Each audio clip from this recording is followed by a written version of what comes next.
Should you do a Contiki or a G Adventures trip if you're going to Europe? This is my experience. I've done 4 Contikis and 1 G Adventures, but I'm going to be comparing my experience on an Italian Contiki, a Spanish Contiki, and a Balkans G Adventures. Number one thing is the price. Obviously this varies on where you're going and how long, but in general I think Contiki is a little bit more expensive. So if you're on a budget, G Adventures is a good option, but Contiki is better value. On Contiki, I found so much more stuff was included. We had breakfast every morning, we had some lunches, some dinners, all of the transport was included, whereas G Adventures we usually had to fend for ourselves in the mornings, which is fine until the bus leaves at 6 AM and you can't find anything. And we often had to pay for minibuses and transfers. It's not too bad, but after Contiki I was expecting that would be included. Next, let's talk group size. This is such a personal preference thing. Contiki does big tours and G Adventures tend to be small. My Spanish and Italy Contikis had 50 people, the bus was full.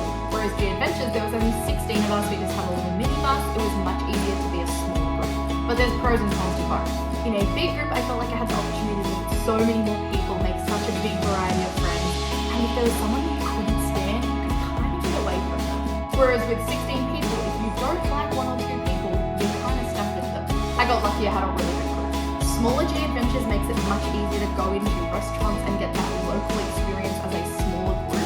Whereas traveling with a huge bus full of 50 mostly Australians, I felt like a tourist on Contiki, which is fine, it's just a different experience. Now the itinerary. Obviously this is so different between each trip that you do, but on Contiki I found we hit the big sightseeing points, whereas G Adventures was a little bit more kind of guide yourself.